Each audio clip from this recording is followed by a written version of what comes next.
Yo, what's up?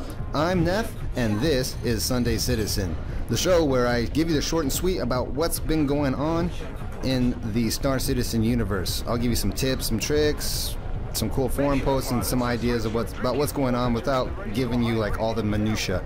So let's get right into it. This week we were able to check out the Mustang and all of its variants for free if you were a backer. I was only able to fly two of the variants, the Omega and the Delta. The Omega is a racing variant, and you're seeing that right now. It looks pretty sweet. It flies really fast, but it slides a lot. So when you change your direction, you gotta take that into account. Even with your boost on, it still slides quite a lot. I'm sure if you have some skill, you're gonna do quite well in the racing area. As you can see, me, I am clearly not a good racer. I'm working on it. I was also able to fly the Delta variant. The Delta variant is the combat variant, the dogfighting variant, and it was really fun. The Delta is decked out with weapons. So you got like you have two projectile weapons, two guns, and two sets of guns, and you also have rockets.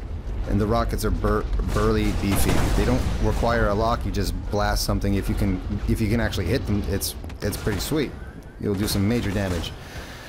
The problem with the Delta, however, is it doesn't take very many hits for you to be gone and done with. So if you play in Vandal Swarm like I did, once you get to, well, I don't know, like wave 9, you start getting hit with a couple of projectiles, you're done, and it's over. You'll just die really quick and over again. Unless you're an amazing pilot, which I clearly am not. This week, the Public Test Universe was also released for all backers. The Public Test Universe, or PTU, was originally released before to small groups of people they would invite personally to test new and unreleased versions of the game and report bugs to help them out with their QA process, really. So this is the release. This is from the release that just came out. The PTU is not for the faint of heart. Unlike standard Arena Commander, you're one of the first people testing a new build, which can often be unstable or otherwise non-functional.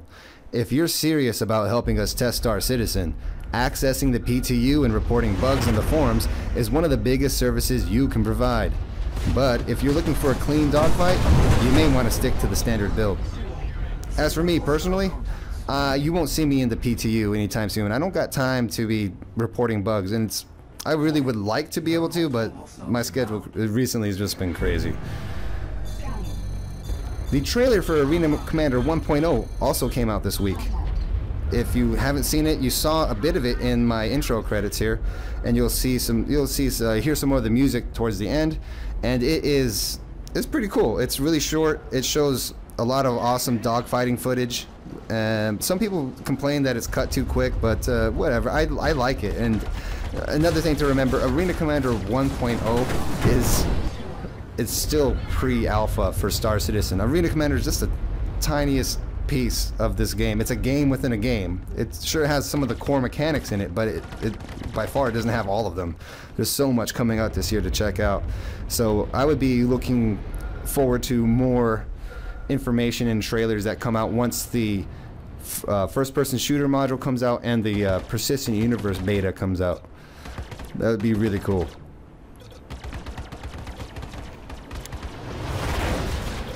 Chris Roberts did a masterclass presentation for the British Academy of Film and Television Arts, and he talked about Star Citizen, but he talked about it to a group of people that were not very familiar, or I guess that was the idea, to tell them about the crowdfunding process, how he got to that stage, how he got into the idea, some of his approach towards it, and what he tries to do with the community. It's really interesting if you're into game development. If you're into just Star Citizen and you can care less about that stuff, then it's probably not much value, except for towards the end, Chris Roberts did once again give us a date for the first-person shooter module and the social module. He says that they will be coming out at the end of March or the beginning of April. We'll see. Beforehand, they did say spring of 2015, and that's right in the middle of spring 2015, so we'll see how it comes out. I'm looking forward to it. That's I'm not personally into first-person shooting, but I'm super excited about the persistent universe and what that's going to be able to provide. It's going to be cool. I think it's going to be pretty badass. Also, all backers this week were given a space globe. Depending on your level of backing, you get 1, 2, or 3 space globes, and you're giving them randomly, so not everybody gets the same one. So it'll be something that you can show to your friends in the future when they come into your hangar and say, you know, whoa, you got a golden ticket? Whoa, you got a space globe? That's sweet. Yeah. PAX South was also this weekend. I was not able to attend, actually. I've never been to one of these before. I would really like to, but not really possible for me.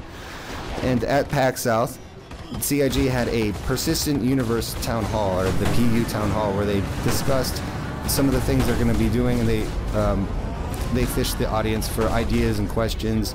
And I have not seen it all. I have seen some that was posted online on YouTube by WTFOsaurus.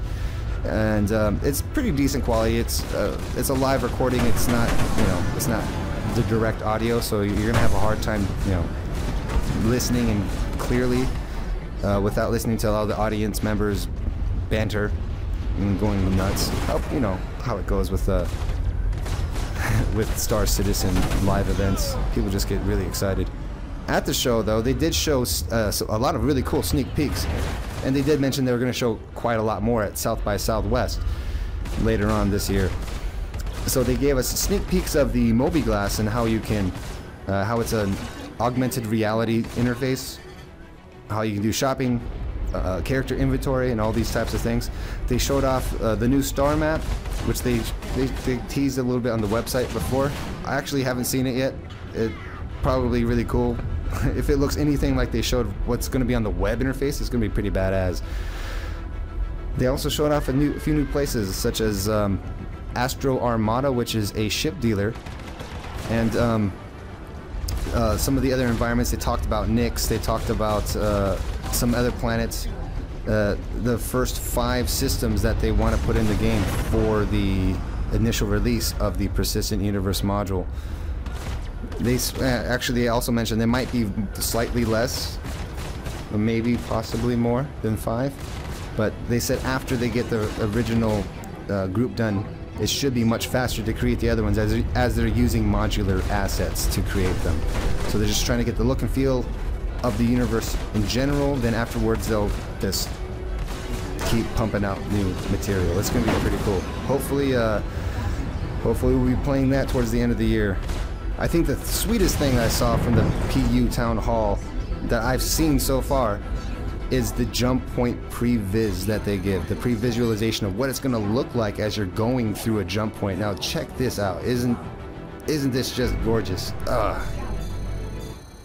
Yeah. Well, once again, it's a pre-visualization. A lot of people on the forums and on Reddit have been mistaken that this is in-game. And maybe it is in-game, but this is a pre-viz, as in, this is not done yet. So maybe it'll look better, but maybe it'll just look different. It looks pretty freaking sweet, and it's exactly what I had personally in mind of what it would be like to go through this jump point. So I'm pretty stoked and happy about it. That pretty much wraps it up for news this week. Wait, no, excuse me. I totally forgot something. Arena Commander 1.0.1 came out. I actually haven't played it yet. It just finished patching. So when I'm done making this video, I'm going to start playing it. But some of the release notes are they fixed a whole bunch of bugs. Well, hopefully they fixed a lot of the bugs that were stopping me from playing, because I got so many crashes. I couldn't really post very much of me playing in the Mustang because the game would crash too damn often. But let me go through some of the release notes. You can check out the patch notes in the launcher itself and on the website. But they added a fuel system to the missiles. They added IR signatures so that you can read missiles coming at you on your HUD. They also they changed the chaff system, so now chaff is a bit more powerful. They've done a whole bunch of other stuff. You should just check out the game. Check out the patch notes. Just check out the game. You know how it goes. Just get in, play. It's gonna be awesome. This week, scanning Reddit and the forums, I found one awesome post by a user called Goloith. Sorry if I'm saying your name wrong. Supposedly he's a very good pilot. He's in the top of the kill boards, and he talks about some balancing issues with the new 1.01 release, where he talks about chaff and the problems it causes when it disrupts your targeting interface. You should go read it for the full details. It's really well written, goes into detail, and it's also well spirited. We all understand that this is a alpha, so anybody that bitches and complains and moans that, oh, this is pay to win, oh no, they need to relax, because the game's not even out yet. It's not. So just calm down, and if you have a real complaint, then share it, because we all want a better game, and that's how we're gonna do it. So go Lois, or go Lois, I salute you. Good job keeping it up. And I'm gonna cut out here, guys. Thank you very much for joining me this week on Sunday Citizen. Next week I'll be back at the same time with more news, updates, gameplay footage, and all that fun stuff. I will see y'all in Diverse. Peace.